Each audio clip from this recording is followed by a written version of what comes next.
The pomp is done. Now it's back to politics as usual. This is Now You Know. I'm Rob Snow. Deeper than the headlines. The answers you need to know. This is Now You Know with Rob Snow on News Radio. It is a source of great pride that in the following decades, Canada has continued to set an example to the world in her conduct and values as a force for good. And reminds us the true North is indeed strong and free.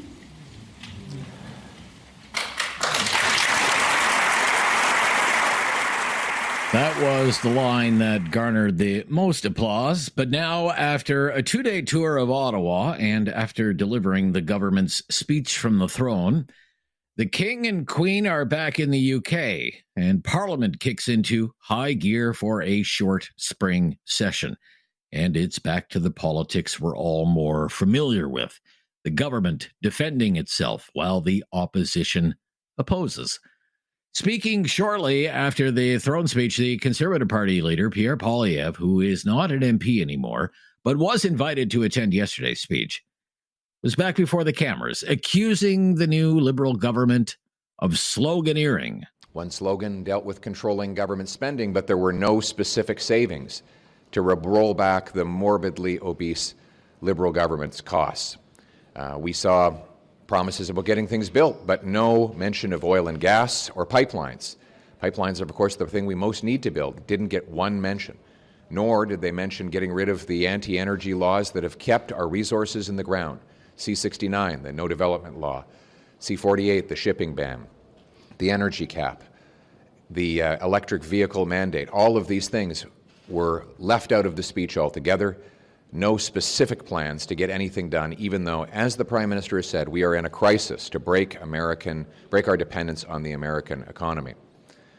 They mentioned crime, but refused to say that they would repeal the Liberal catch and release bail law, C-75, or the house arrest law, laws that have allowed rampant chaos and crime to overtake our once tranquil streets.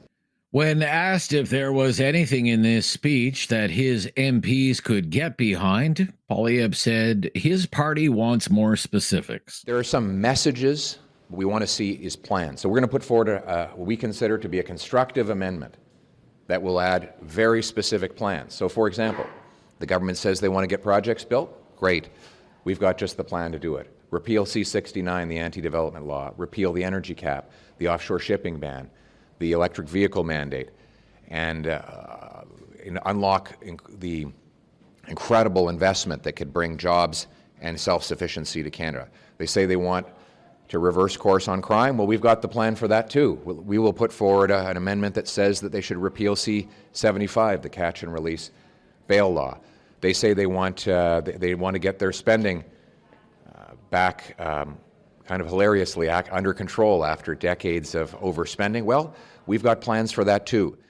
As for the New Democrats, who don't have official party status in this session of Parliament after winning just 7 seats in the recent election, Don Davies, that party's interim leader, said the throne speech offered nothing new, and a lot of important things were left out. This is not a worker-centered throne speech, and I'm also very concerned about what is not mentioned in the throne speech. For example, the words healthcare are absent from the throne speech. You won't find any reference to Indigenous housing, perhaps the most acute need for affordable housing in the country within that important demographic group.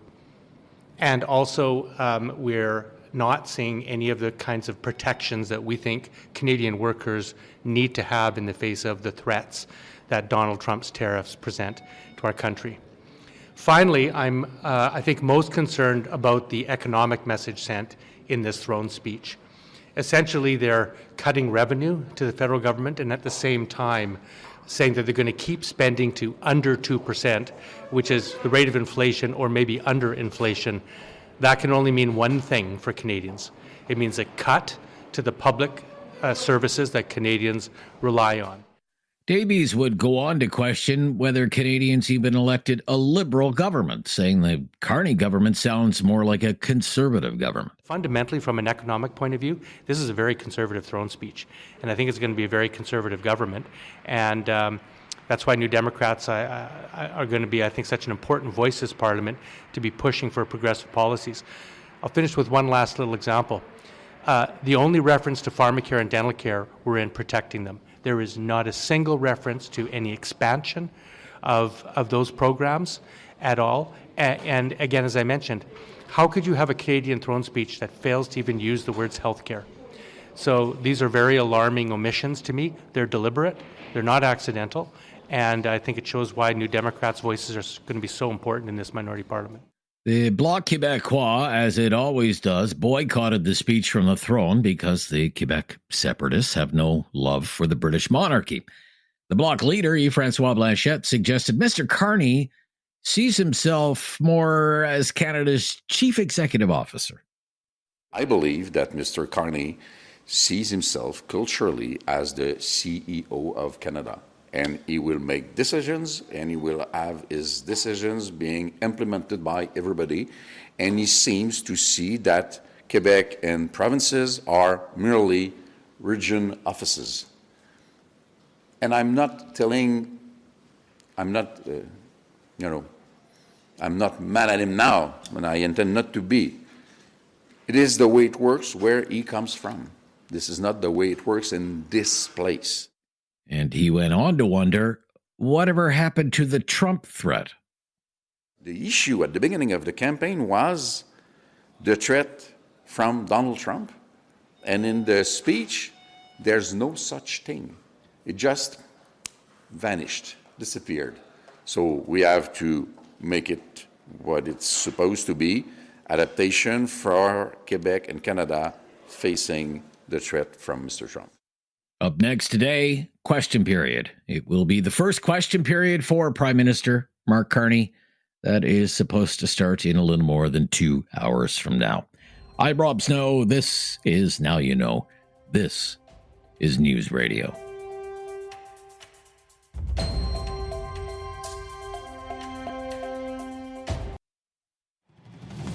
Now You Know with Rob Snow continues on News Radio. How about this weather?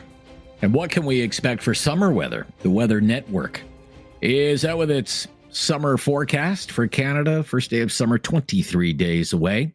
Weather Network senior meteorologist Doug Gillum is with us today on Now You Know. Thanks for joining us. Sure, my pleasure. So what goes into putting together a big national forecast like this? What do you look at? You know, it takes actually a lot more time than you would think. Obviously, we're not going to be focusing on the day-to-day weather, but sort of the big picture of how the season will be remembered and what are the dominant weather patterns. And there are models that attempt to simulate what the atmosphere is going to look like for an upcoming season. The reality is they're not very good. We do look at them. There's a lot of different opinions out there from the different models. We spent a lot of time trying to figure out what's going on globally, the dominant pattern drivers, and ocean water temperature anomalies are a big part of that. You've probably heard about El Nino and La Nina. That can be a big part of driving a pattern for a season. And then we look back at years in history that had a similar pattern. We looked at what type of weather resulted from that. So it's kind of piecing together a puzzle, trying to figure out what's going to drive the pattern, looking for years in the past, what type of weather resulted from that. Now, you mentioned those big weather influences, El Nino, La Nina. Are those at play in Canada this summer? They really aren't, and that makes this summer a little bit more challenging in that we are about as neutral as you can be in that part of the tropical Pacific Ocean. We are what's called neutral conditions. So La Nina being cooler than normal ocean water temperatures in the tropical Pacific, and El Nino being warmer than normal. And right now that region has a little bit of mix, but overall we're neutral. So that takes away one of the typical dominant pattern drivers. So you have to look for some more subtle influences. And I often like to use sports analogies. If you're talking about baseball, or football, you look at the quarterback or you look at the pitcher, they can really take over the game. And yet there's other team players and their performance matters as well. And in this upcoming season, we don't have a dominant quarterback or pitcher. A lot more other variables will come into play. Okay. So let's break things down by geographic region. We'll start on the East Coast. What are you forecasting for summer weather for Atlantic Canada? Forecasting a warm and humid summer. We think daytime temperatures will be at to slightly above normal. We'll notice the warmer temperatures a little bit more at night due to the higher humidity. So maybe not as good sleeping weather as often. And we expect near normal to above normal precipitation. For the Maritimes, most of that region, we have above normal. And then for Newfoundland and Labrador, we have near normal. But it's important to keep in mind in summer, a lot of the precipitation comes from thunderstorms, which are notorious for wide ranges over short distances. So this may not describe everybody's backyard experience. But big picture, showers and thunderstorms should be more frequent than normal. And so we're not really concerned about extended or widespread drought across that region for this summer. Okay, what about extreme weather like hurricanes?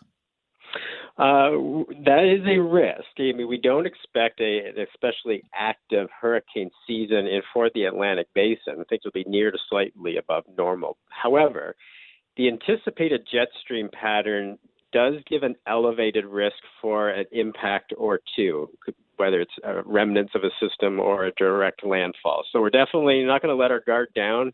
That risk is higher late summer and into the fall. But yes, a risk that we are dealing with a tropical system later on in the season. And certainly that could tip rain totals above normal as well.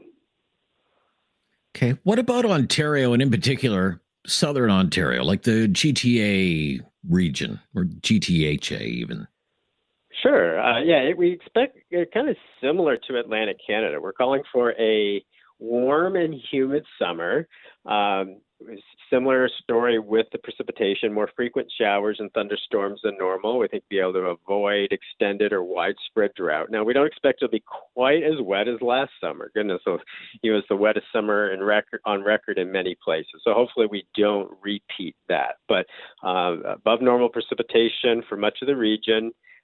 Humid conditions, warmer than normal, but we don't expect a scorcher from start to finish. There will be cold fronts. There will be some periods of refreshing weather. And again, we expect that the high temperatures near to slightly above normal, probably not, a lot more 30-degree days than normal. But again, those nights being a little bit warmer than normal. And I think the thing that most people in Southern Ontario are interested in is, we've had a very sporadic and a sluggish spring, and we're going to have a rather chilly weekend coming up where it's going to feel like April again. And you're probably thinking, really, is summer ever going to show up? And it will. Be patient. Okay. Next week, we finally flip the switch and we go to a warmer pattern that's going to have a little bit more staying power. Okay. We don't have a lot of time left, but I'm curious what your outlook is for Alberta. And that's where, when first glance, you might think, wow, a hot summer and lots of sunshine and below normal precipitation. That's great news, but we know you can have too much of a good thing, and too much heat's a problem. And we're concerned about drought, certainly the impacts on agriculture, and also the risk for wildfires when you have too much heat and dry conditions. Now, the focus of that's July and August. That pattern will be a little, June should be a little bit more seasonal, and we're hoping we can get some decent rain during June to help offset the heat and drought conditions that we expect during July and August. That's the focus of the heat and dry conditions for the summer, really across Alberta, focusing on July and August for that. Doug Gillam, thank you so much for your time today. Great to hear from you. My pleasure. Enjoy your summer. Yeah, you too. Weather Network senior meteorologist. This is Now You Know on News Radio.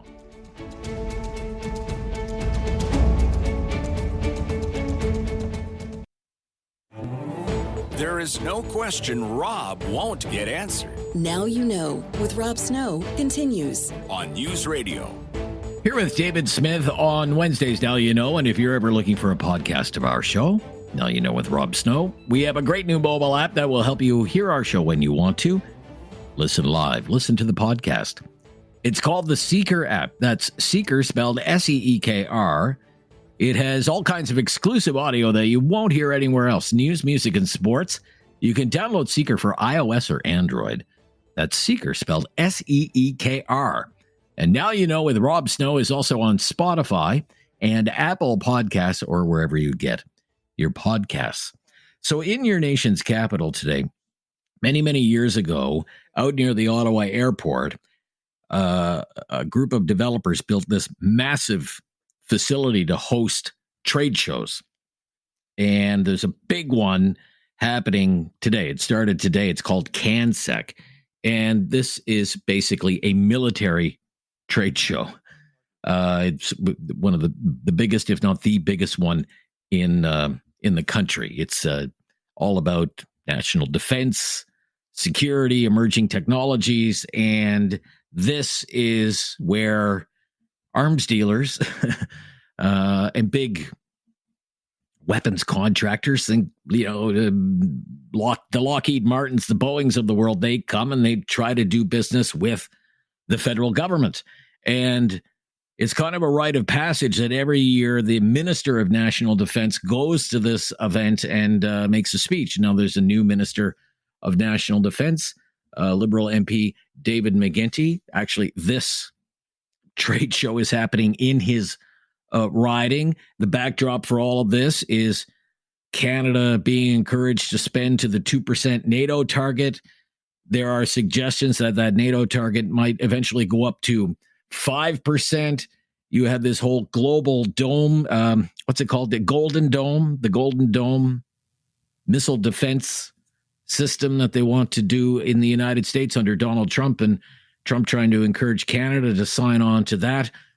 David McGuinty, the Minister of National Defense, made some remarks at this event today. To strengthen our defense capabilities and ensure our people are equipped for today's challenges and tomorrow's threats.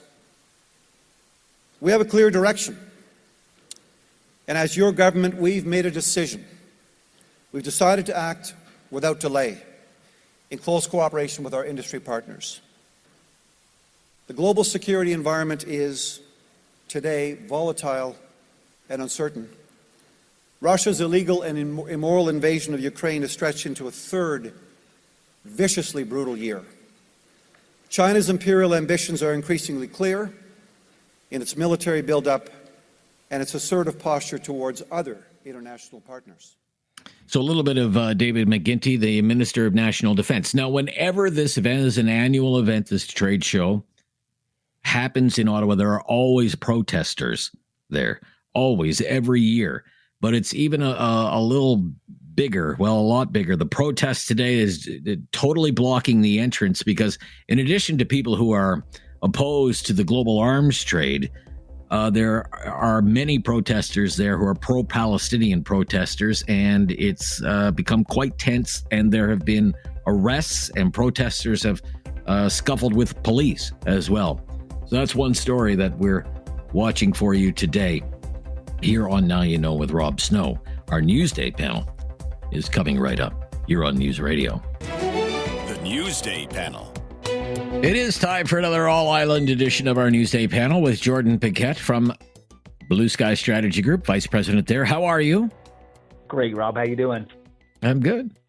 Saw you on the TV the other night. You're looking good, Jordan. Looking good on the television. Thank you so much. Right, yeah. Thank you so much. Nick Roberts is with Hill and Knowlton. Welcome back, Nick. How are you these days? How's it going? Good. I'm good. Thanks for asking. So let's jump right into things. Nick, what did you think about how things went yesterday with the throne speech from King Charles III? What did you think about the day? the day in general, I think, was great. Being in downtown Ottawa, quite a good bit of fanfare going on here. And I think for those that are, that were watching or maybe in the Ottawa area or more broadly, I think really kind of brought a sense of Canadian pride that maybe has been under threat in the last couple months. And so as a day broadly, I think it was an absolute success. We can get into the speech itself and what that meant, but I think as royal visits go, that was about as good of a royal visit as you could have expected. What did you think about how just the kind of the whole day went, the visuals and all, everything that went into that yesterday? Jordan, what did you think? Sure. Yeah. No. Certainly a lot of pomp and ceremony. I think visually it was, it was certainly a win for the government. They had lots of people downtown to see the king. Just a lot. You had former prime ministers from all sides of the aisle there, sitting and chatting with each other. Provincial premiers. So yeah. No, it was quite a day. Without getting into the content of the speech itself, it was I think overall visually, it was a good day for Canada. Okay, well, let's get into the nitty gritty. I mean, what did we learn from what the king said yesterday about how this government plans to run the country? Were there any surprises, for example? Nick, what would you say? I wasn't surprised. I think it referenced very, very strongly the mandate letter that we saw and the platform from the Liberals. I think what it signals to me is that this government is ambitious, and that's not to say that the last government wasn't ambitious, but I think the difference is that this government knows why they're ambitious. They have a reason to do these things, and they alluded to that heavily in the speech. Is this changing world, this democratic threat that we're feeling in conflicts around the world and from the United States here in Canada. And I think that government or this government is going to keep that very close at hand. They obviously now have to deliver on that, and it's going to be very hard to do the things that they want to do. But what I heard yesterday was a lot of great ambition. Jordan, what about you? What did you learn yesterday about how a Carney government plans to govern? Well, I learned they don't seem to have a plan. They have a lot of big slogans, and I remember all throughout the election, everyone used to say, "Oh, the Conservatives are just about slogans, but we're the ones with actually a plan."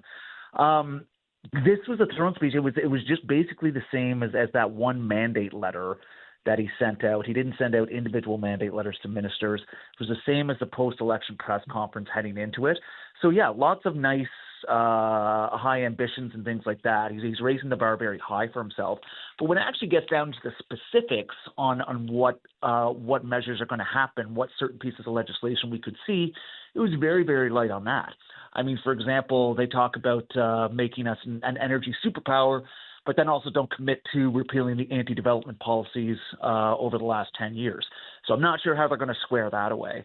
The other matter is talking about having free trade by Canada Day. Now they seem to be going back and forth with journalists by saying, oh, no, we just said we were going to table legislation before Canada Day.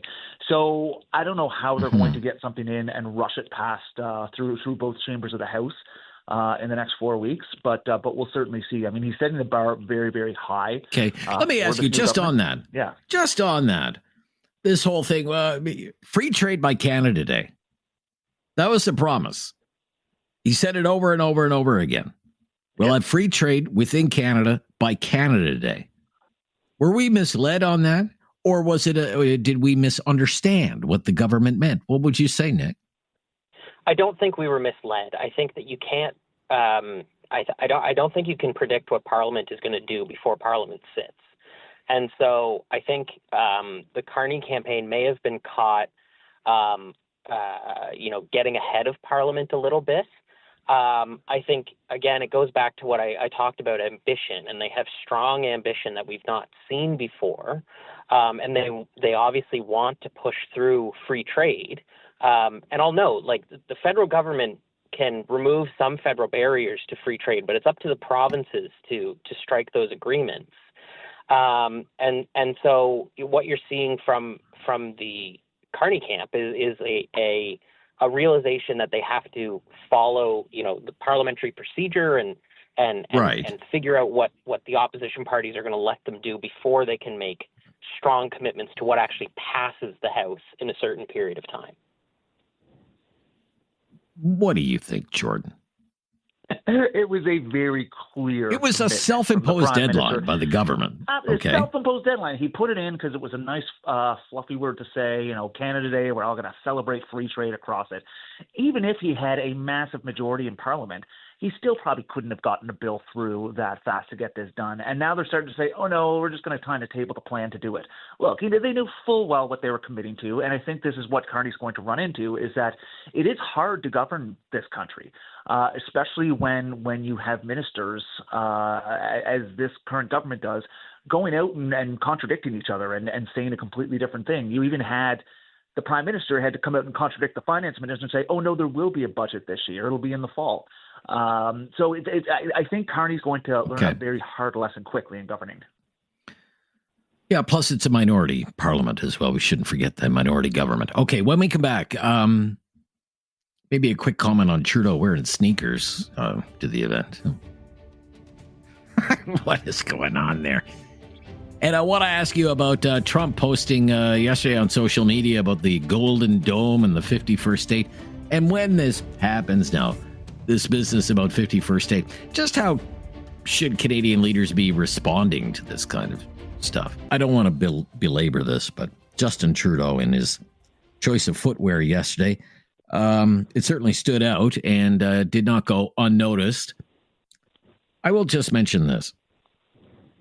My lovely wife's birthday was last month, and being the good husband that I am, I asked her, what do you want for your birthday? And she said, I would really like to have a pair of green Gazelle Adidas sneakers. I've always thought they were cool and fashionable, and I would be so happy if that's what awaited me on my birthday.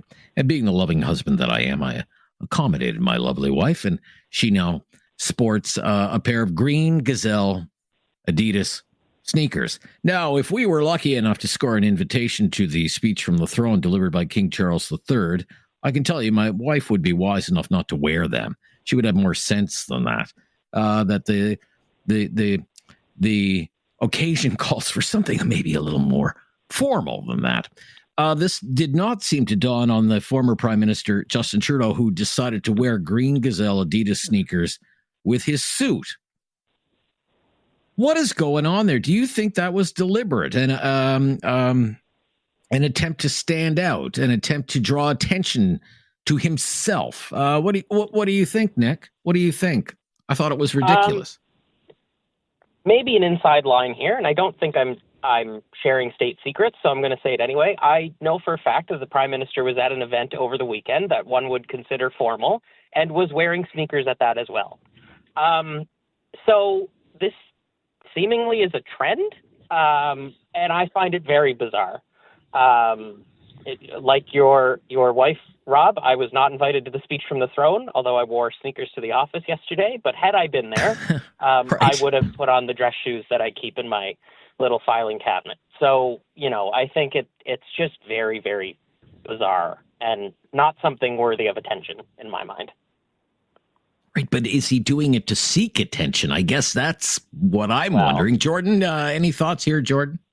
Of course, he's doing it to seek attention. This is what Trudeau has always done with his big colorful socks and his sneakers. I mean, it's the king of Canada, and you're there to speak from the throne, or former at a parliamentary opening. You're the former Prime Minister of Canada. I mean, put on dress shoes. It's that simple. Yeah. It's a bad look. It's a bad look, if you ask me. Okay. All right. Donald Trump, Truth Social, quote, I told Canada, like, what does that even mean? I told Canada, which very much wants to be part of our fabulous Golden Dome system, that it will cost $61 billion if they remain a separate but unequal, nation, but it will cost $0, all caps, if they become our cherished 51st state, They are considering the offer. Okay. So this happens the same day the king delivers the speech from the throne in Ottawa. Surely this is not a coincidence. The question is, how should Canadian leadership respond? My advice would be just ignore all of this from now on. There he goes again, is what I would say. What would you say, Nick? I think there's a line. I agree. Like, you don't want to feed the fire, and you don't want to give a bully attention. But at the same time, this is the most egregious, offense towards our sovereignty, right? It's a direct threat towards Canada being a free and sovereign country. And that needs to be stood up against. And I think the Prime Minister is doing that. I think if I was advising the Prime Minister, I would suggest to be a little bit stronger with my words. But, to your point, Rob, Donald Trump needs to just not be given the attention that he is so clearly seeking, as we're on the topic of attention seekers. Okay. What do you think, Jordan? Yeah, this is just a talking point for the president. The president knows that Canada's not going to be a 51st state. He has fun saying it because he knows it gets a reaction from everybody. I think I don't think the government has to come out and respond to every single thing that he says and everything he does on this. The Golden Dome shield, I mean, it's going to take years and years and years and years to build and to get up and operational. So it's going to extend well beyond his time. So this is just something that this is his version of Trudeau wearing shoes. It's just a way to get, or sneakers. It's just a way to get sneakers. And we don't pay attention to it. Okay. We'll be right back. There have been documents tabled in the House now, so we have a better idea of what the first orders of business will be for the new government. We'll talk about that next. Nick, what do we know about the first orders of business for this new government? Yeah, so based on what we've seen, they're going to really focus on that initial tax cut for the middle class, ostensibly, down from 15% to 14%. And then also looking at GST cuts, so cutting the GST on homes under $1 million and reducing the GST for homes between $1 million and I believe $1.5 million. I anticipate we'll probably start to see some of that interprovincial trade legislation we talked about. But like I mentioned, you can't anticipate what Parliament is going to do. From everything that I'm hearing, there's no sense of getting Parliament to run longer into the summer than maybe we originally thought a few months ago. They're going to kind of get in, get out, and almost regroup over the summer. It seems, get out, meet their constituents, meet their stakeholders, and come back for a pretty fulsome fall sitting, I would suspect. Okay, Jordan, what would you say?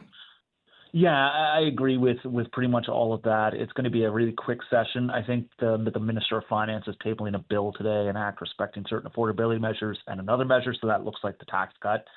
I imagine that won't have much issue as long as it's just straight up what they say it is, as long as it doesn't contain any poison pills. It's going to annoy the opposition and cause them to drag it out.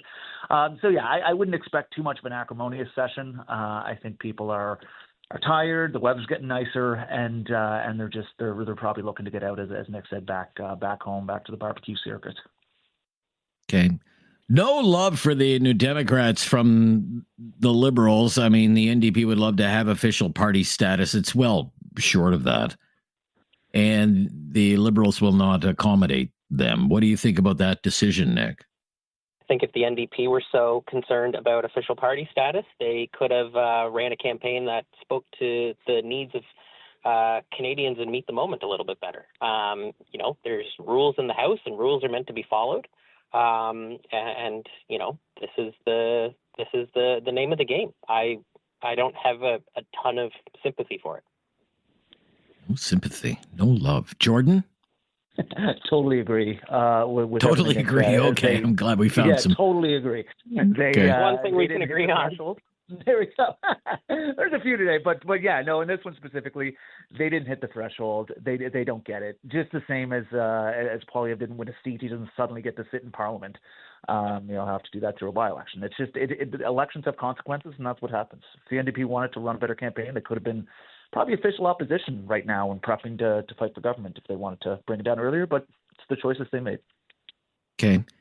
Now, speaking of Mr. Poilievre, how should he be spending his summer, Jordan? What would be your advice to him? What do you expect? Yeah, I think he can get outside of Ottawa for a little bit. Get out there. Obviously, he'll be running the by-election. I think he has to go out and connect with Albertans as well. Not that he has to win more support there, but he has to be seen to take it seriously. Obviously, the Stampede's coming up. The West is a huge base of support for that. And just get out and crisscross across the country again. Show people his kinder side. Get to some good community festivals. Maybe go to Old Home Week back in PEI in August. I think we could all probably Not a agree bad on that idea. too. And, it's a great time. And just hang out with Canadians. Take some time off, take some rest, and just show Canadians some of that softer side. In a minute or less, Nick. Yep, I think he needs to show the good people of Battle River Crowfoot that he's going to be there for them. Spend some good time out in that community and show them that he is not taking them for granted. Okay. Good to hear from you. Thanks again. The All-Island edition of our Newsday panel. We'll speak soon, guys. Bye-bye. Thanks, guys.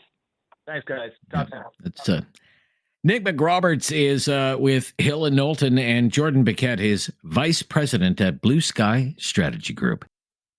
It's time to talk back. On Now You Know with Rob Snow. Call now. And have your say. 1-833-668-2577. Welcome to Talk Back. It's 2 hours of debate and discussion on the big issues of the day. Today's topic is mental health and mental health care. Mental health and mental health care.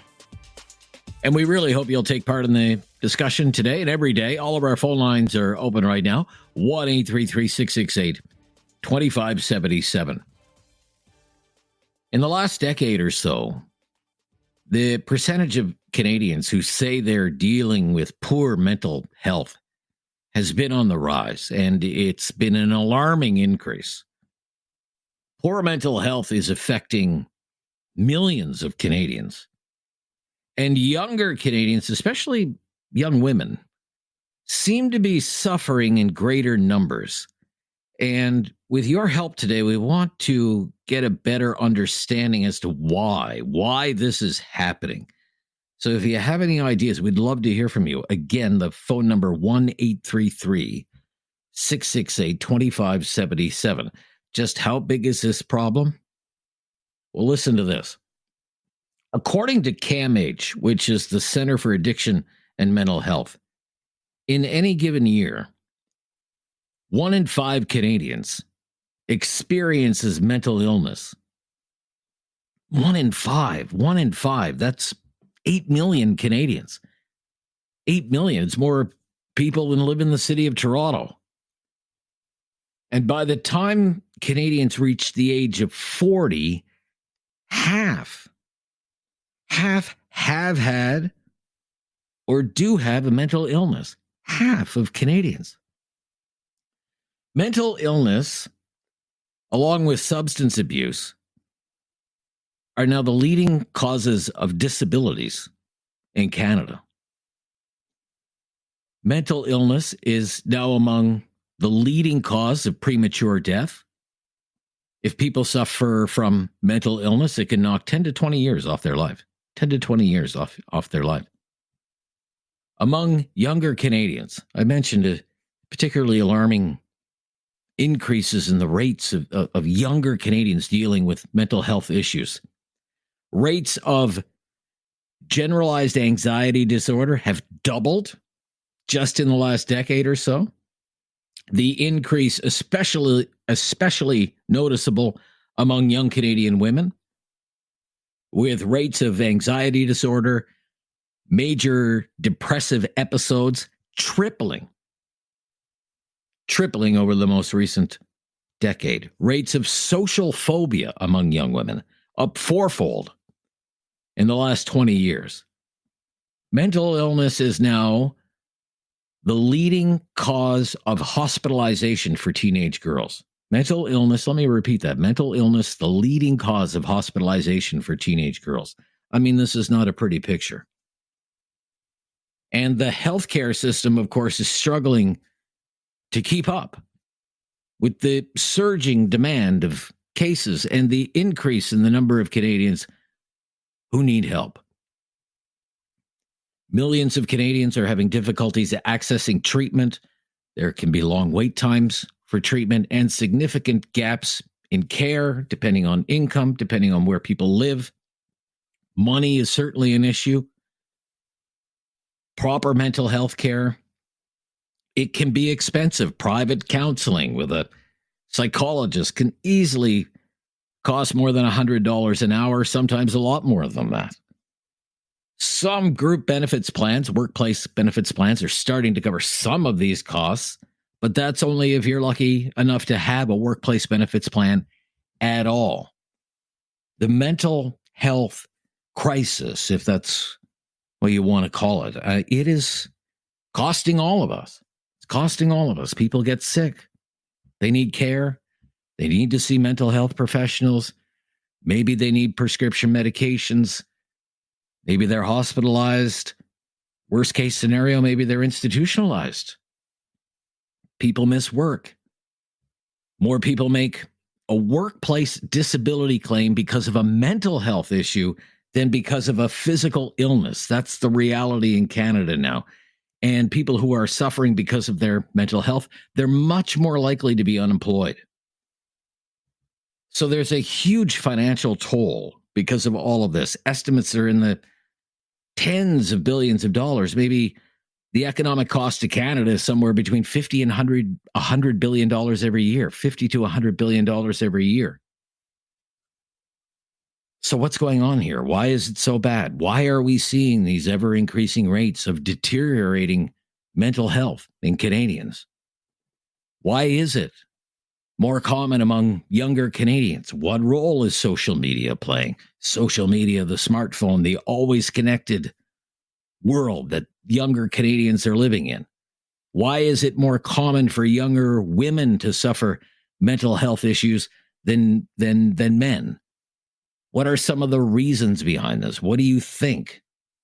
And then what are some of the solutions? Take away the cell phones. Regulate social media. What do you think? 1-833-668-2577. If you have personal experience trying to access mental health care for yourself, for someone close to you, what's that experience like? What are the barriers to accessing adequate mental health care? What do you think could be done to improve the situation?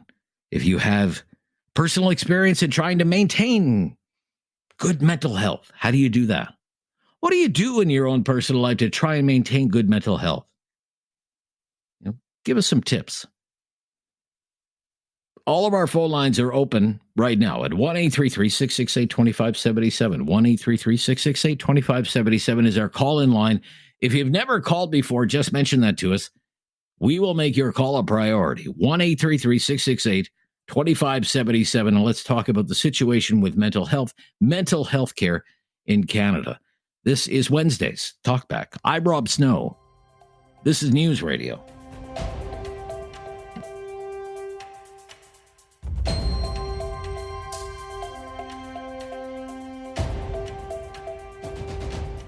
Today's topic is mental health and mental health care, asking why do you think there's been such an increase in the number of Canadians experiencing problems with their mental health? Why is it more severe for young people? And among young people, why do more young women suffer? They suffer in greater numbers. What are your experiences in trying to access mental health care? What do you do to try and maintain your own mental health? 1-833-668-2577. We can have a wide-ranging discussion about this over the next couple of hours. Dan is up first in Cambridge. Thanks for calling, Dan. You're on the air. Please share your opinion.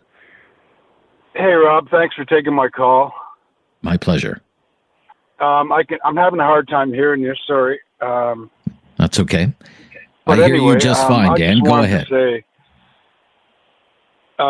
It's a really great topic. It's really important to talk about it. I think there's still a lot of stigma attached to mental health and mental well-being. My adult life took me by surprise. In my mid-30s, I was always a cheerful, happy person, and I don't know. It just, like I said, in my mid-30s, something happened, and my outlook on life was totally different, and I've spent the better part of 25 years trying to deal with it, and I just think the numbers that you mentioned earlier, I don't think they're all too shocking. I just think that slowly but surely the stigma might be lessening a little bit over time, and I think years ago the attitude was suck it up and deal with it, and with all the stresses and just dealing with everyday life in this day and age. I mean, it's just everything's so expensive, everything's so uncertain. I just think that I was almost going to use a fake name today because there's still that stigma, but like I said, Sure.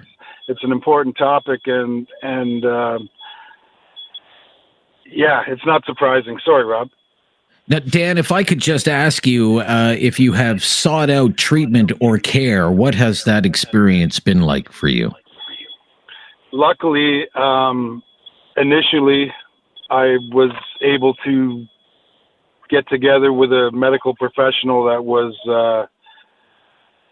for lack of a better term, really good at her job and really understanding, and put me on the right track probably for a good 18 years, things improved. And then, I don't know, there were so many, you can only stay on a certain medication for a certain amount of time, and then you have to seek other options. And I don't know, it's a really ongoing, frustrating process. Yes. Okay. All right. Thank you, Dan. You've got us off to a good start here, and all the best to you, sir, in Cambridge today. In Kitchener is Ashley up next. Hi, Ashley. You're on the air. Hi there. I was originally living in Cambridge when, same as Dan, probably about my mid-30s is when all of a sudden this major depression really hit, and my outlook on life was very bleak and kind of helpless. And I found in Cambridge it was especially difficult to get a psychiatrist, and I had tried several in-person treatments, both that were free and covered by OHIP, but others that were at a cost.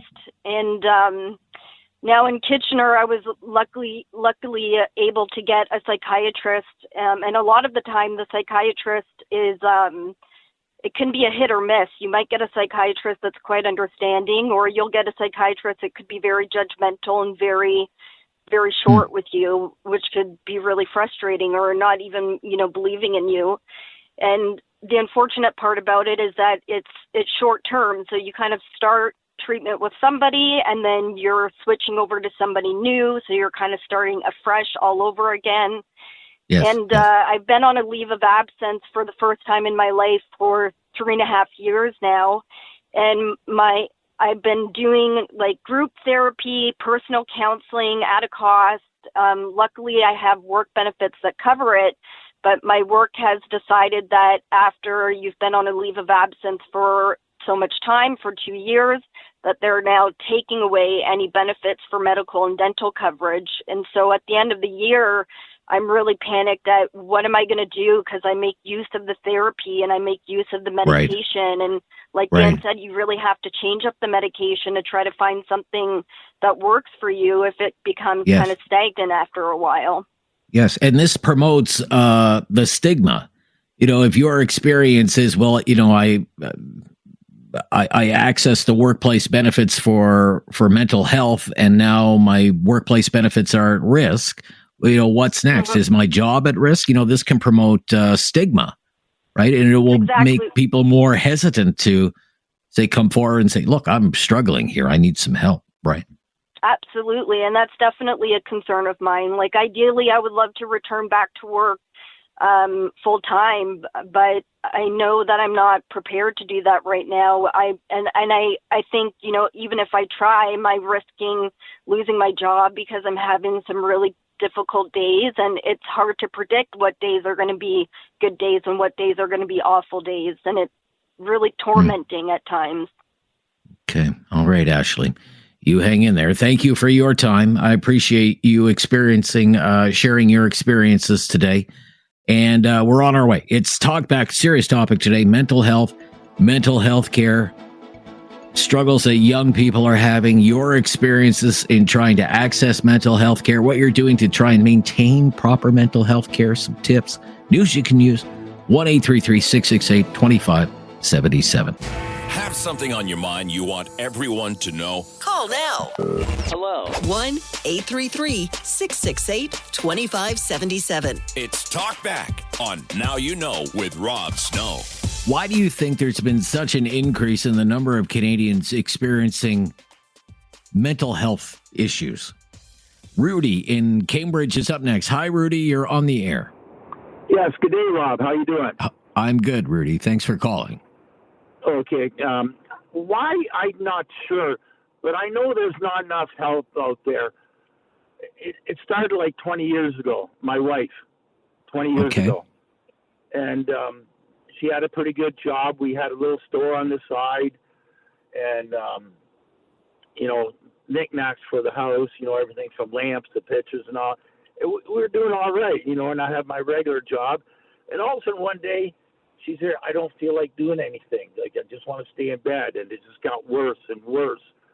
So started going to counseling. And then and she had night frights. And it got so bad that she tried to commit suicide. And then she takes it to the hospital. And the problem is, to get out of the hospital, there's no follow-up help.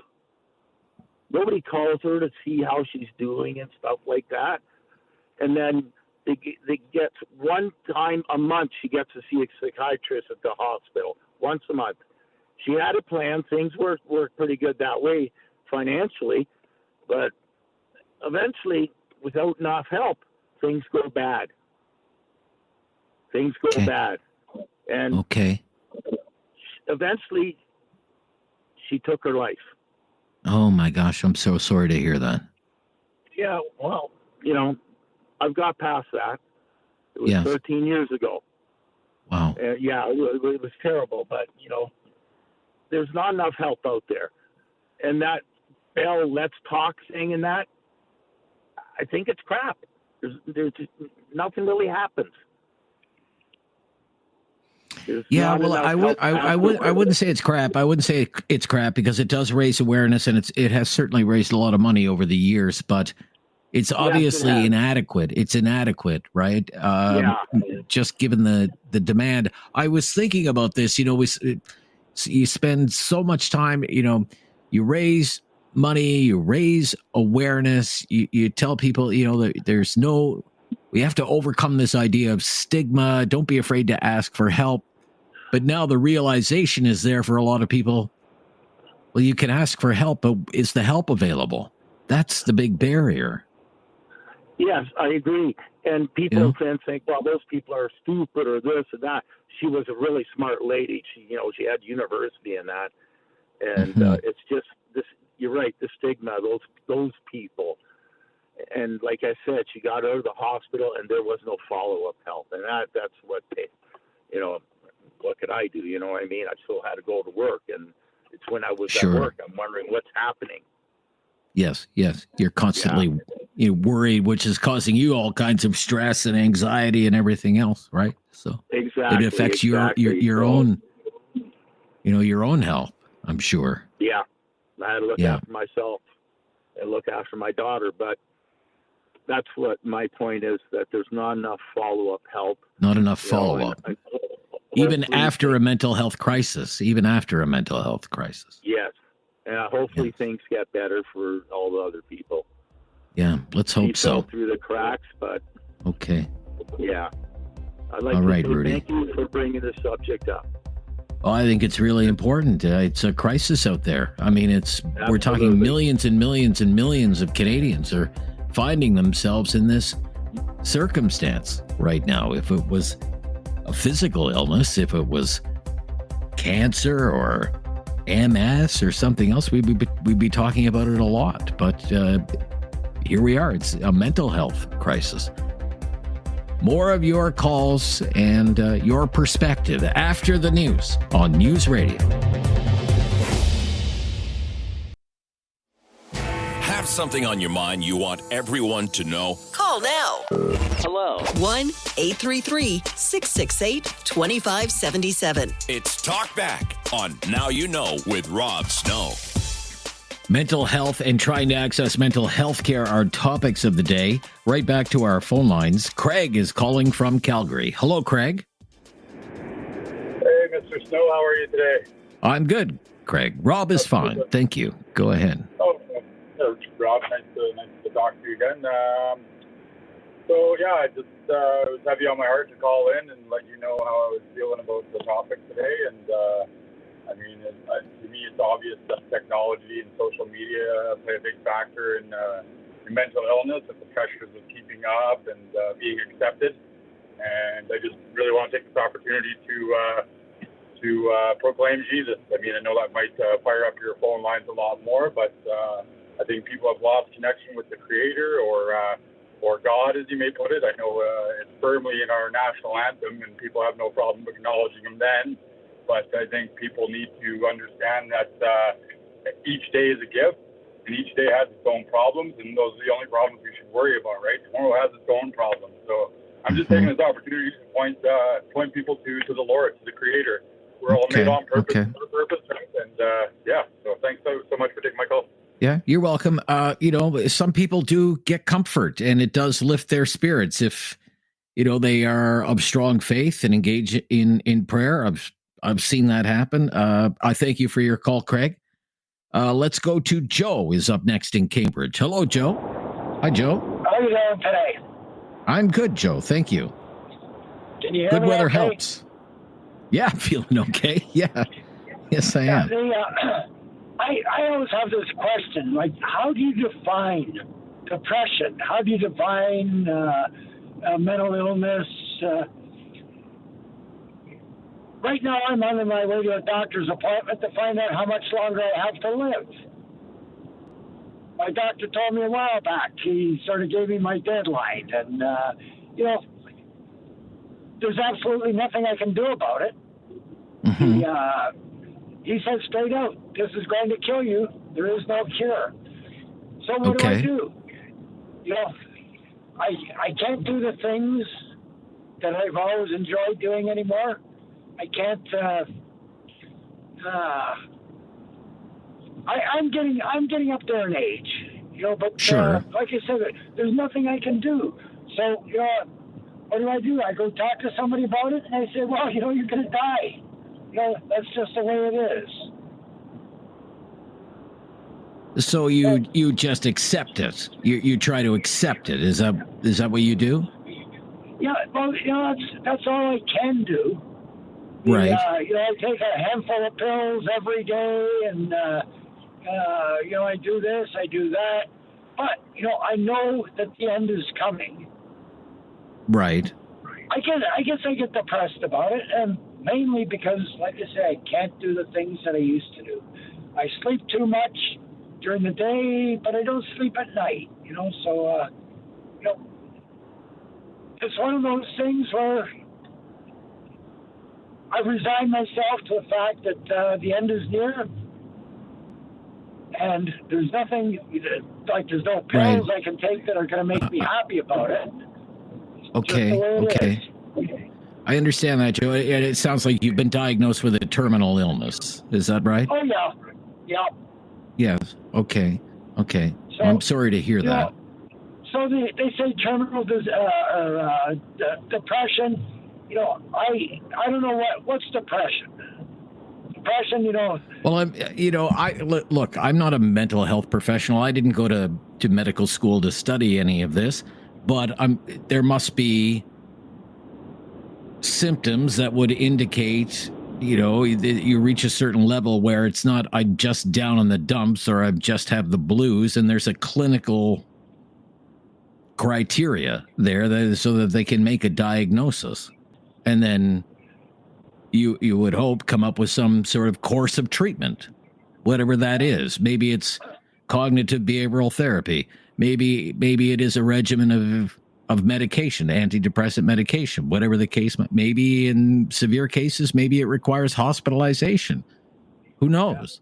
But I'm sure, that if I had a medical expert here, he would say, well, this is how we make a clinical diagnosis of anxiety disorder, a mood disorder, a major depression, just as there is with a physical illness, whether, cancer or whatever the case might be.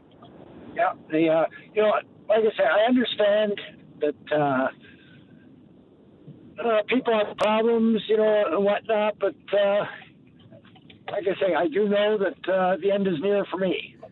And I know, and I'm sorry to hear that, because I've taken your calls, for a good long time, and I always appreciate your opinions on the current events of the day. But you sound kind of old school to me. Like you're saying you just kind of got to suck it up and gut it out or something like that. Is that what you're saying? I think back to a thing in Crocodile Dundee about a scene where somebody is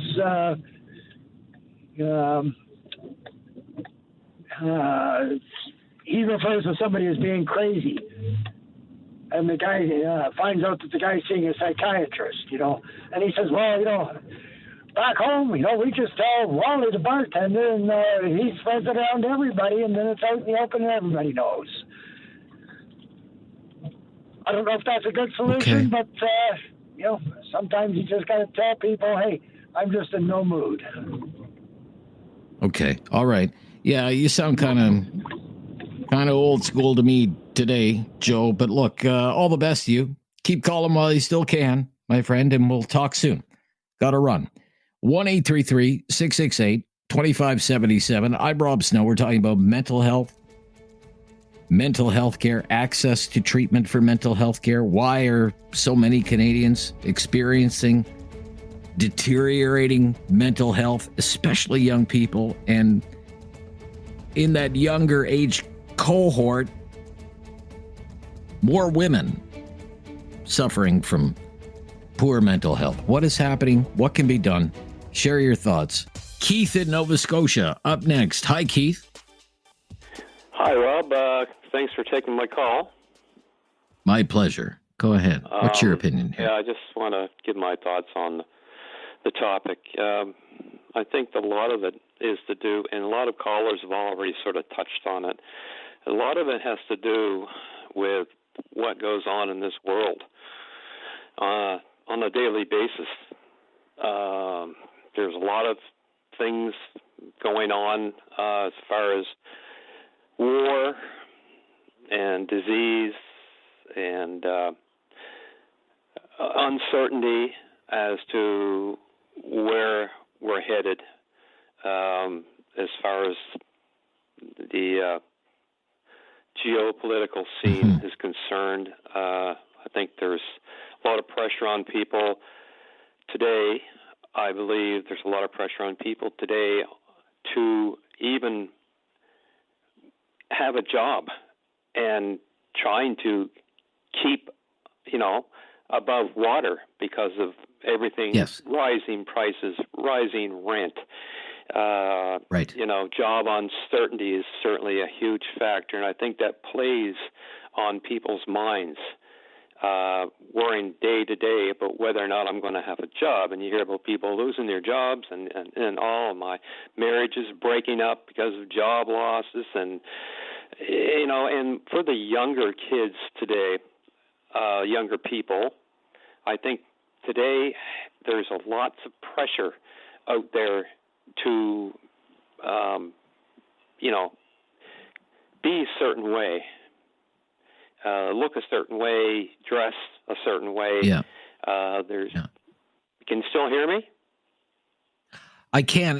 I learned actually as we were doing some reading about this topic today, because it's such a great point that you make about young people. I learned this new term today, comparison culture, that young people are constantly finding themselves compared to like the ultimate, whatever, young woman or young man, that they see these perfect examples of people online, and they feel they can't compare to that. And it leads to low self-esteem and this sort of stuff. To do with it, I think, Yeah. the way the minds are, Yes. the mindset of looking like, and a lot of these people that are on in the fortunate situation of being born into money, and having the looks, and being quote unquote famous, which seems to be almost like a fixation for a lot of people, is they want to be famous. And, you got TikTok with all the stuff on that. And I think that really plays on minds of younger people. Yeah. And as for young women, I think that's even more of a pressure today because, your phone is always there. You can, it's 24/7. It's always somebody saying something about somebody. And then you get the bullying. And that goes on a lot with young women, and I think that puts a lot of pressure and stress on in that way. And the way I deal with it, if I tell you what I did. I stopped watching news after Donald Trump won the election. I just cut CNN off altogether. Okay. I hardly watch any news now because it's always about him and always the same thing. That wears on people too, and his nonsense, these spews every day looking for attention.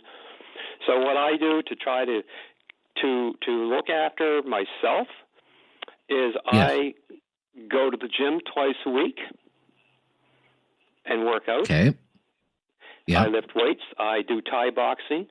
It's a good way to relieve stress. I know a lot of people can't physically do that kind of thing. Right. But you're active. You try to stay physically active. Rob, is very important. Very quickly. In my life, it's always been very important, is music. Music. To me, Okay, that's good. one Good. way. It's good therapy. Music. Good therapy. And I listen. Look, so many great points that you make today, Keith. Just really good points. Yeah. Thank you so much for your call. You touch on a lot of the stuff that I was going to say as well as we make our way through the hour. Unfortunately, though, we have to stop here again because if I bring somebody on now, we'll only have about 30 seconds. So we'll stop here. Quick break. Dean in Calgary up next on Talkback. Hey, Hi, Dean. Rob. One thing Hi, that Dean. I've What's your opinion noticed here? with everybody calling in, nobody has talked about any kind of head injuries, concussions, comas, Okay. that kind of thing. You think that contributes to poor mental health? Oh, Or yes. does it? Oh, yes, It does. Okay. When Okay. you got the ringing in your Okay. ears that never stops, it's hard to go Okay. to sleep at night. It's hard to keep Yes. a straight focus on things that you're doing. And when other people don't understand how those injuries have affected you physically and mentally, because they're hand in hand. And has this happened to you, Dean? Oh yeah, I grew up on a farm, rode horses, Okay. rodeoed, played sports, concussions. I couldn't even count that many. I've had 2 chemically or medically induced comas. I've got steel plates in my face. Oh my gosh. Yeah. There was a time And how there does where this it how took does this me- impact your mental health? I'm sorry, Dean. How does it impact your mental health?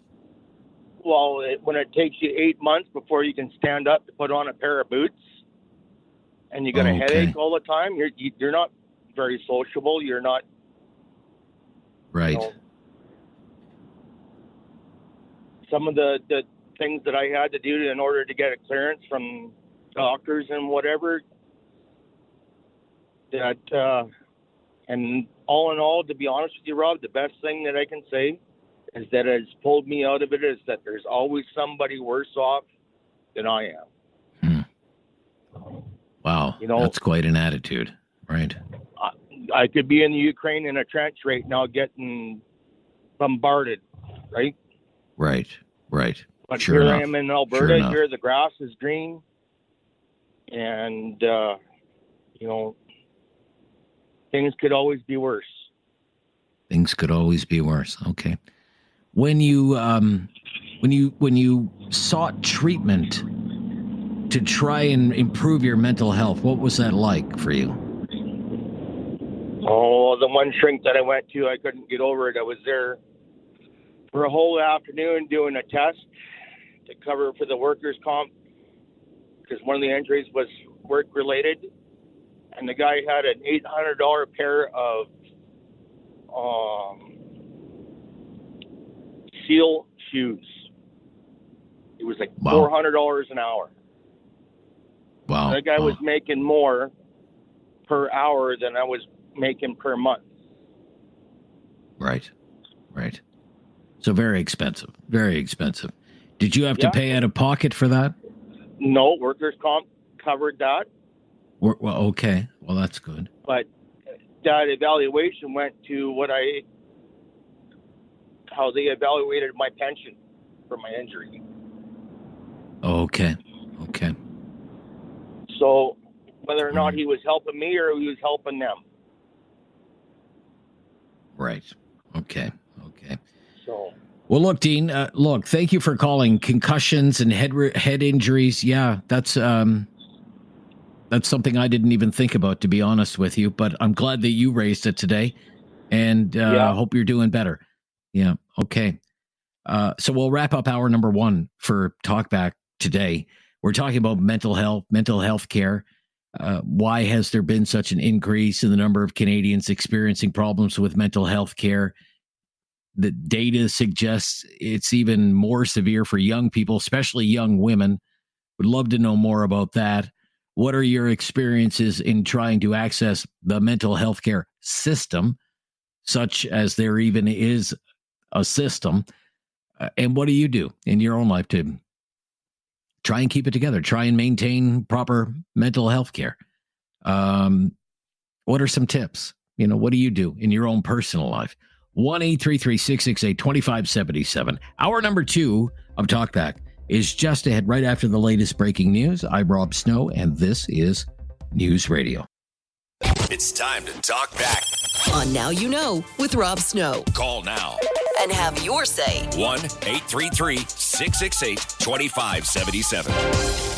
Welcome to hour number 2 of Talkback. Today we've been talking about mental health and mental health care, why there's been such an increase in the number of Canadians experiencing problems with their mental health, why it's more severe for young people, especially young women, and getting your experiences in accessing mental health care. Leo is up first for hour number 2. Leo's calling from Edmonton today. Hi, Leo. Hello, Leo. Oh, Leo's not there. Sorry. Johan in Kitchener, Ontario. Hello, Johan.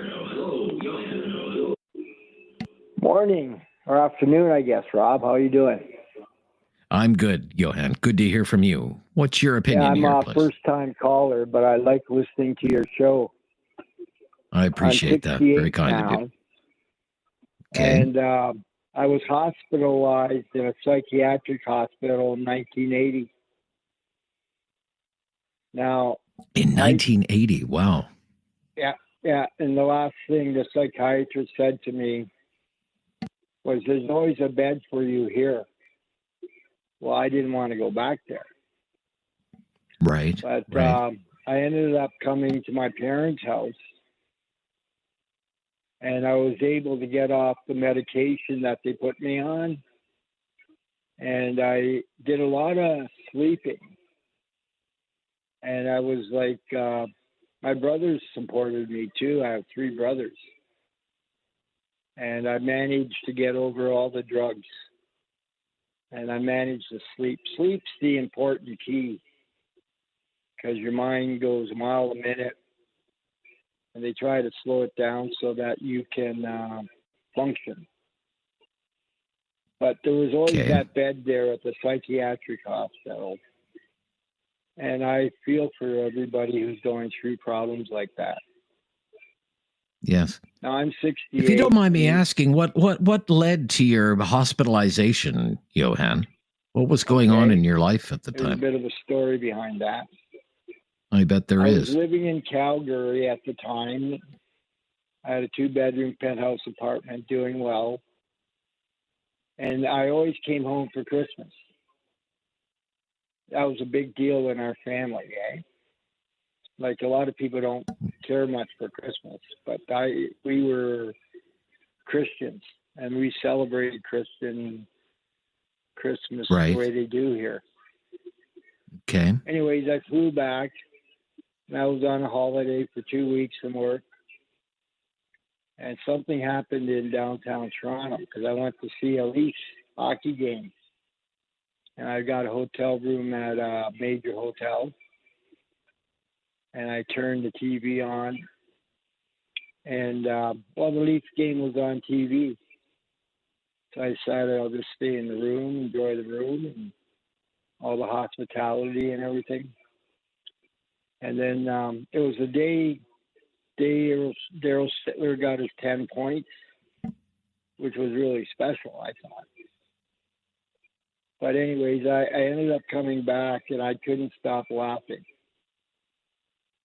And I went to my one brother's place, and his wife was a social worker. And she said, I know what's going on. Like, I just wanted to talk to somebody and go to get a place to sleep for the night. My brother wouldn't let me, and his wife called the police, the ambulance, and the fire department. They all came. And they told my sister-in-law that we know him. Don't call us anymore. He's fine. Anyways, I was staying with my parents when I was in town. And the police said, where are you going to stay? You can't stay here. So I told him, well, I'll go to my dad's place. It's only a few blocks away. Well, what if he doesn't want you to stay there? Which didn't make sense to me. But I said, well, I got a credit card. I'll go to the Valhalla. That was the name of the hotel. Right. Anyway, so how did you end up in the hospital then? And my parents started acting funny. Like, they said he could stay here because all my stuff was there. Right. Okay. And then Dad said in the morning, you're under house arrest. What are you talking about? Like, everybody was acting strange and just made me laugh. So they ended up taking me to the local psychiatric hospital here in town. Yes. And a doctor talked to me, and he says, he asked me a few questions. And he said, your mind's racing. And he gave me a pill, and he said, you're going to stay here tonight. So I went along with that. Okay. Right. And then, and how are you doing now? You're doing much better now? And they ended up transporting me to the major hospital in London. Okay. But you're doing much better now, Johan. Is that right? Yes. And it was a new experience for me. I bet it was. Okay. I'm glad that you're doing much better now. I'm glad that you're taking care of yourself. Our phone lines are very busy, so we will have to wrap up our conversation there. But thank you for your call, and I hope you'll keep listening, Johan. It's good to hear from you today.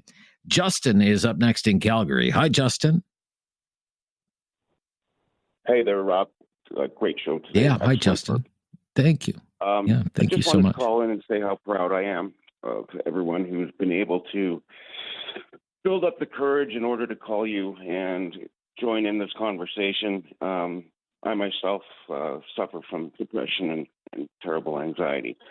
And it's wonderful to talk about. It really does make you feel better. It really helps. But to find someone who has the time and the energy and that even cares enough to speak about such a misunderstood illness, it means everything. I can only speak for myself, but yes, to have someone who will step up to the plate and bring it up and sit and listen with interest is, it's groundbreaking for people like me to feel that someone actually cares about it. The guilt that comes with having this affliction is, well, it can be paralyzing. You don't want to talk about it because you don't want to admit it. And, yes, you know, over a 20-year span, I've tried many different medications, and that can be really tough because coming down off of them in order to try something else can be just horrendous. It really is. Right. It's a I've major heard that. thing. Yes. So, Yeah. I'm not going to tell you my whole story about how, it all came to this, but I just wanted to put it out there. I'm just so proud of these people who can actually. Well, I'm proud of you. Let me ask you this though: when you've accessed mental health care services, what has that been like? Has that been an easy process? Has it been arduous? Just give me a sense of that. Well, I'll tell you, for me, it was really hard to admit it in the first place. So okay. I didn't track down help probably as aggressively as I could have.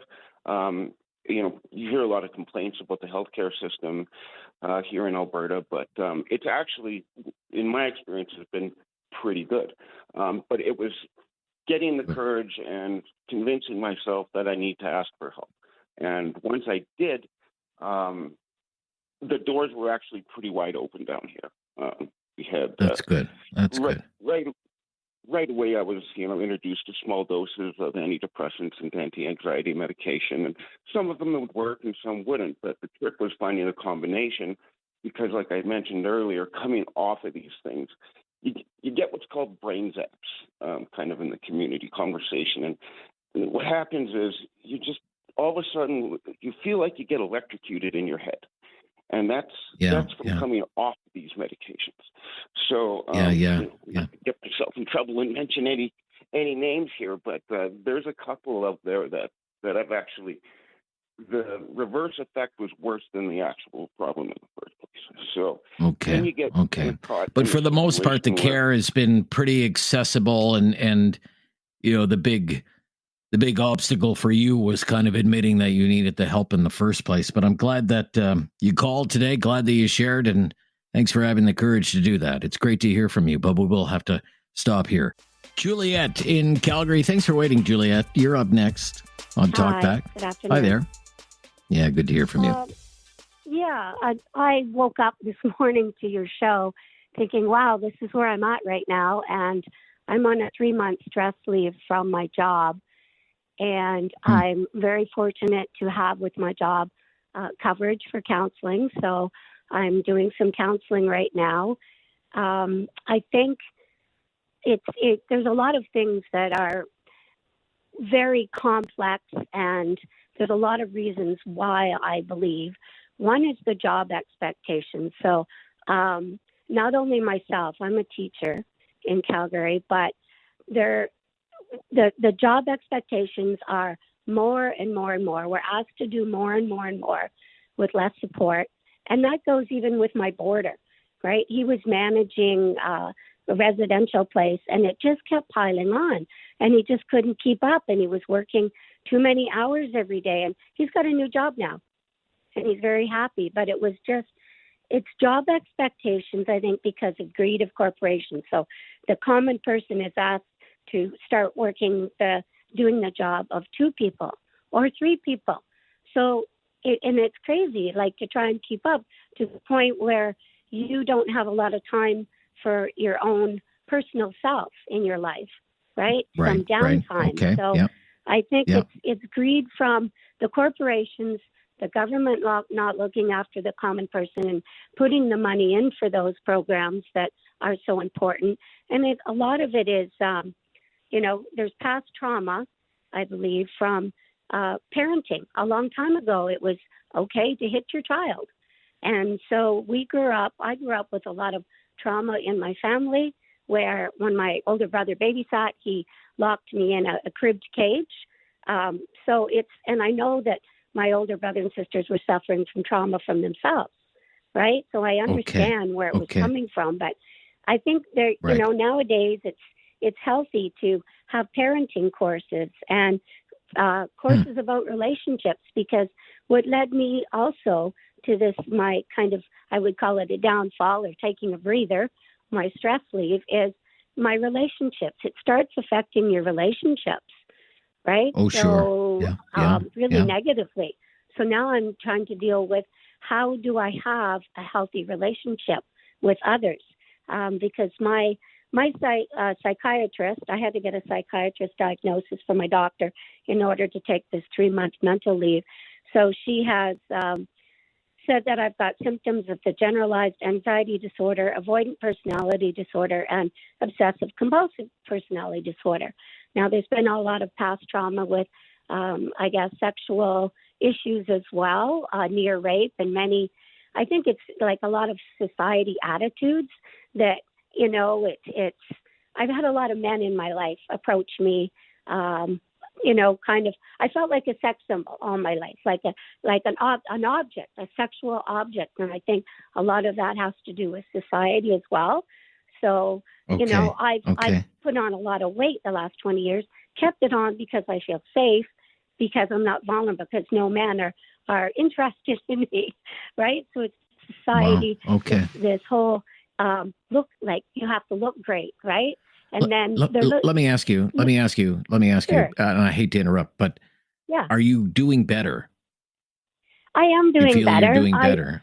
That's good. I'm doing Yeah. the suggested things. I'm seeing a counselor as well. I go off leash with my dogs every day, and having 3 dogs is a huge help in my life because they love you unconditionally.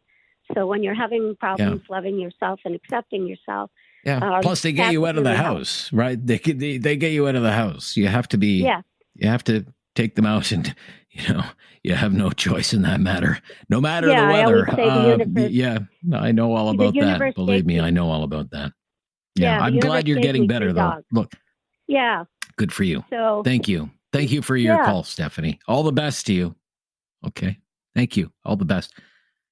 1-833-668-2577. For the first time in a while, we have some free phone lines. We can fit you in. Have something on your mind you want everyone to know? Call now. Hello. 1-833-668-2577. It's Talk Back on Now You Know with Rob Snow. Grant in Kitchener is up next on Talkback. We're talking about mental health and mental health care today. Hi, Grant.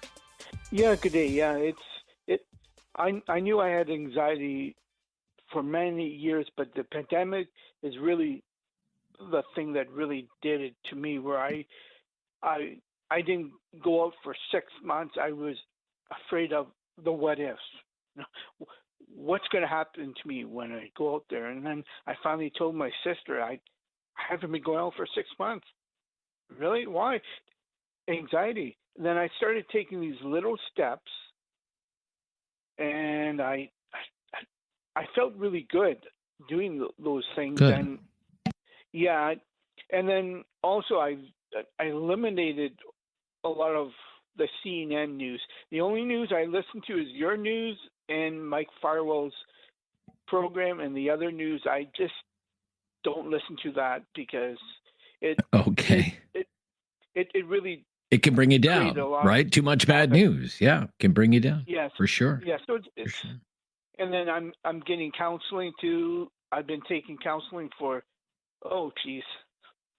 several years, and I'm really looking into these CPT sessions. Yes. I'm willing Cognitive behavioral therapy, right? Cognitive behavioral therapy, it's called. Yes, Yeah, CBT. I'm willing to try almost anything, and it's Good for you. it's the distance for myself. Like I tried to go to my church, and I could tell that I was getting really tense, but I decided, you know what, I'll go halfway, then go back home, and then. Funny thing is, when Right. I was closer to home, I felt more relieved. And the big step for myself in the beginning was going to Tim Hortons and back. And it gave me that excitement. All right, you know what, this is a good for thing. you, And- Grant. Yeah. And I think talking about it also really helps out, right? So, and Sure. Yeah, I listen to meditation throughout the day. That's the only, that really helped me out throughout the day too. Okay. Well, you've shown some courage there, Grant, and, a willingness to get better. And I suppose that's always a step in the right direction. Thank you so much for your call today. Haven't heard from you in a while. I'm glad you're doing well. I was wondering where you were. Yeah, good to hear from you in Kitchener. 1-833-668-2577. Look at the time. The latest breaking news is coming up next. And then don't worry, we'll be right back on the phone lines and taking more of your calls. And there's still lots of time to fit you in. 2 lines available there right now. And we'd love to hear from you on the topic today. Hello. 1-833-668-2577. It's Talk Back on Now You Know with Rob Snow. We've been talking about the alarming increase in the number of Canadians experiencing problems with their mental health today and getting people's experiences on trying to access mental health care. 1 line available there. It's yours if you want to take it. Casey calling from north of Calgary today. Hi, Casey. Hey, how's it going? I'm fine. How are you? Hey. I'm good. I will jump right to it. I know earlier you mentioned you were curious about children's mental health, and we had gone through a period of time with our teenage daughter, who at the time was a very young child, who had high spectrum ADHD. And watching her struggle with ADHD and whatnot, we were able to find some healthcare workers, mental health, that was able to talk with her. But we also found that sometimes the first one you run into wasn't always the right fit. And so as we went along, like, we kind of normalized it as a family discussion. We have other family members who suffer with varying degrees of mental health issues, and it's a normal conversation at the dinner table. And my kids are very aware that, maybe an aunt or an uncle needs to go talk to somebody every once in a while, or mom needs to go talk to somebody, but it's just a normal conversation. And because of that, my kids will say, hey, can I talk to somebody? And we've normalized it, but we have found that sometimes the first person isn't the best. And sometimes, as hard as it is that people don't talk about mental health, sometimes our best contacts have been from referrals by friends or family, and they're like, hey, you should talk to so-and-so, they might be a good fit. And that's been hugely beneficial. Right. And when you access this care, is it publicly funded? Is it funded through a workplace benefits program? Just how do you deal with that? It's been both ways. We've had it where we've had to work with like our own insurance providers to go as long as we can for the cost that it is. And then there's been other sides through Alberta Mental Health where it's been completely covered.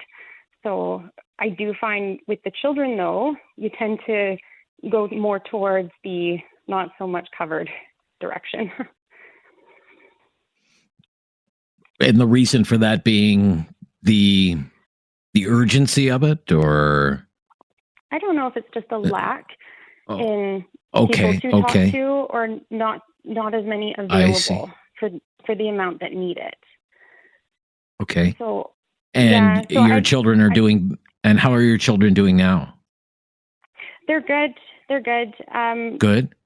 My oldest will have moments where he will talk to his person. I don't know how to explain it, but every once in a while, just to kind of touch base, and it regrounds them, gives them a different perspective. And realistically, they're telling them similar things that parents would tell them. It's just from a different adult, and they seem to respond to it so much better. Okay. Right. Okay. Very interesting. Look, thank you so much. Great call. Yeah, no problem. Take care. Thanks. Yeah, you too. Bye-bye. Robert up next, also in Calgary. Hi, Robert. Hi. Oh, hang on a second. Let me get you off the speakerphone. Okay. Yeah, no problem. Perfect timing. Good. My wife just picked me up, but I'm still going to continue for you. I just want to say thank you. Okay. Great show. I love your topics, and today's topic is great also. Thank you. Coping with stress and anxiety, I'm a little bit of an expert at. I like to think anyway. Oh, you are? Okay. I definitely How's feel that? like I am. I work for the Calgary Transit Organization as a public bus driver, so there's always high levels of stress if you want them. And I prior to bet. that, I was working about 17 years with the city of Toronto, which is double the stress. So when it comes to when it comes to, well, it's good to be back in Calgary anyways, back to civilization a little bit. But dealing with stressful matters is always a very personal kind of approach. But one thing that I would suggest to anybody who's listening and anybody in the great city of Calgary and all your listeners across is take it one day at a time, one step at a time.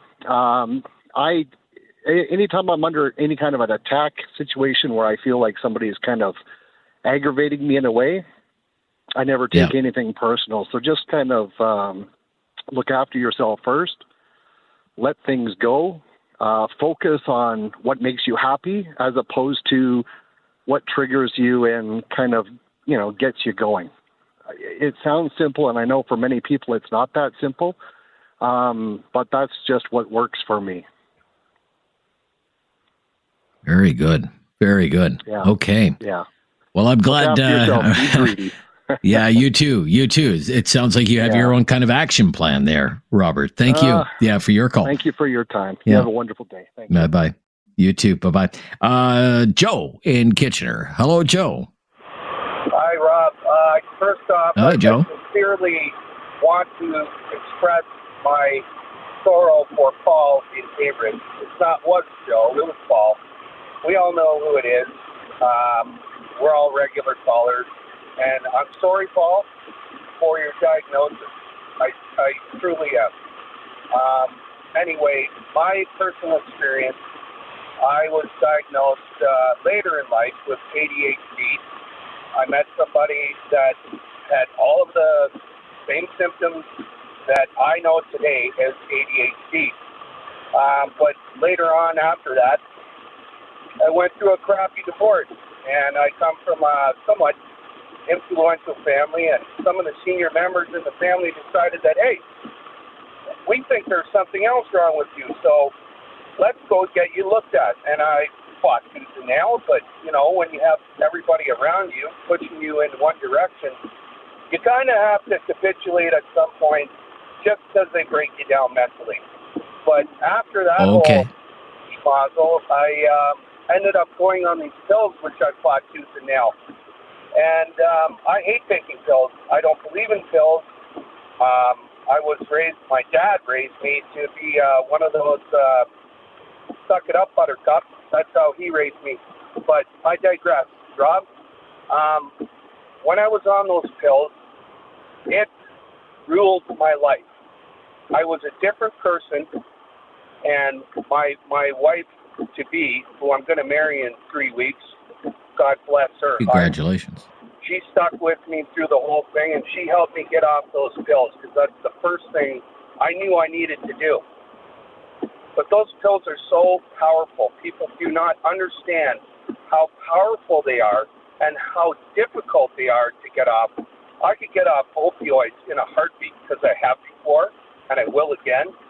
And those pills, that was the most traumatic thing I ever went through, and she helped nurse me through it. Because she looked in my eyes and she said, there's nothing there. When I look at you, there's nothing there. It was the pills, Rob. It wasn't me. It was the pills. So now I'm in a completely different position in my life, and I feel everything when I felt nothing on those pills. So that's my personal experience, Rob, and I just want to share that with you. And well, thank you for doing so. Yeah. Thank you. Thank you for listening. Good stuff. Thank you, Joe. Yeah, always good to hear from you. Know you're doing well. Be right back. It's Talkback on News Radio.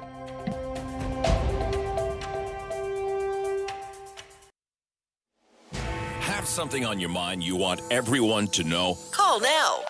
Hello. 1-833-668-2577. It's Talkback on Now You Know with Rob Snow. On mental health and mental health care, our topic of the day. Pauline is up next, calling from Calgary. Hi, Pauline. Hey, how you doing? I'm good, Pauline. How are you? Okay, you could hear me. That's wonderful. Look, I'm so glad you brought this up today. I listen to you sporadically while I drive for my job every day. Now, I'm going to give you guys a scenario because this is pretty serious stuff here in Alberta. I'm in Calgary. I'll try and make it brief because it's important. I think the public know this if they don't know already. But essentially, my daughter has severe OCD. In 2020, she was hospitalized at the Children's. That's during COVID. It was a nightmare. She has trauma from being put into the hospital for 3 months. Now, just to give you the trajectory after that, to get help has been impossible.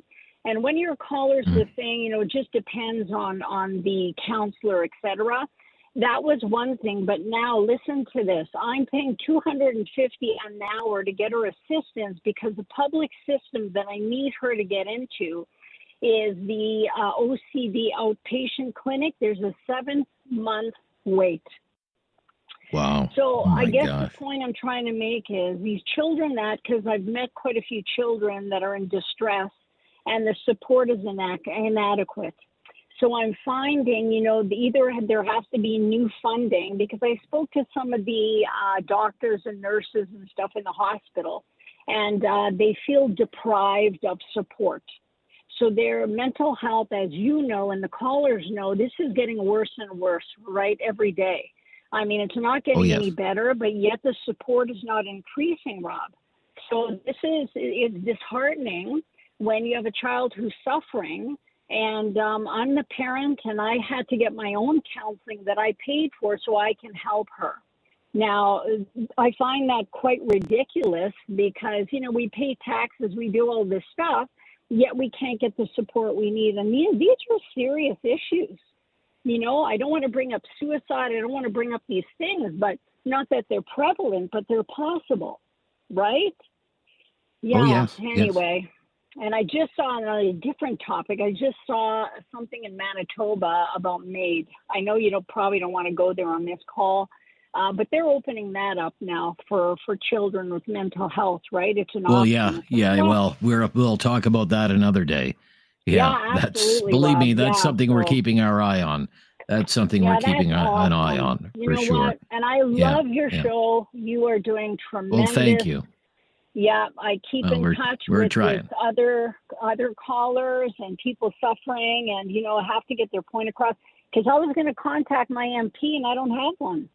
I don't have one right now. So if there's any MPs in Calgary listening to this call, right? Like seriously, I'm just trying to get to the higher ups here to see if we can make some changes. Okay, thank you for your call, Pauline. All the best to you and yours. I'm just wondering, should we take a call? You know what? I want to hold off because the callers, I can't cut anybody off mid conversation. And this is such a heavy duty topic today. So yeah, we'll stop here. If not, we'll be over time and I'll get heck for that. And that'll be bad for my own mental health. Mental health care, our conversation that we've been having today. With your help, we're loving the discussion so far today. Thanks for being so open and honest and courageous with your calls. Be right back on Talkback on News Radio. Have something on your mind you want everyone to know? Call now. Hello. 1-833-668-2577. It's Talkback on Now You Know with Rob Snow. Where we've been talking about mental health and the mental health care system across the country with your help today. Sharif is up next, calling from Kitchener. Hi, Sharif. Hello, Sharif. Are you there? I believe we have lost Sharif. That's too bad.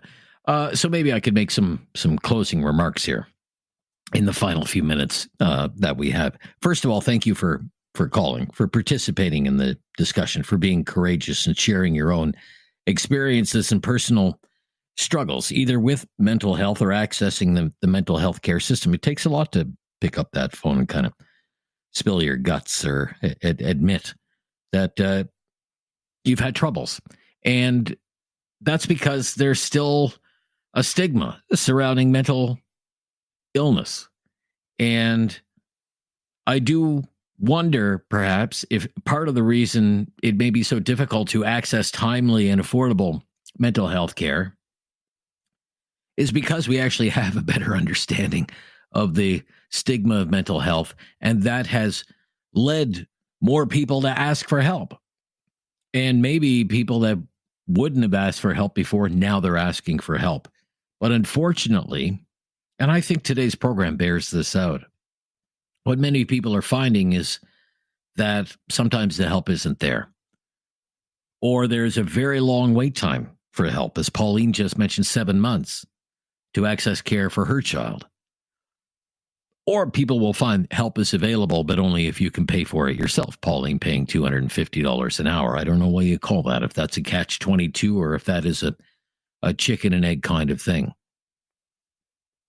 I have been wondering what it's like now. If somebody is suffering from a mental health issue, how willing are people now, really, to speak up, to tell someone, to tell a family member, to tell a close friend? Maybe that's one thing, but how willing would someone be to tell their boss, tell their employer, admit they're struggling to a coworker, for example? Have we really overcome that here in the year 2025?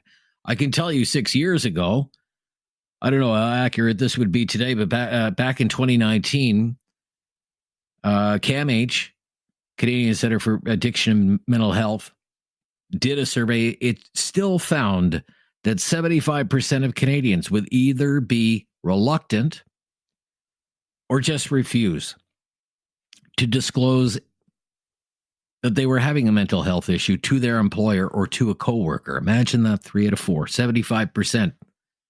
Even after years of public awareness campaigns dedicated to ending the stigma around mental health, it's still a huge problem. And still some feel shame about it, or that it's somehow an admission of weakness. People don't want to be judged. And they worry that there will be repercussions.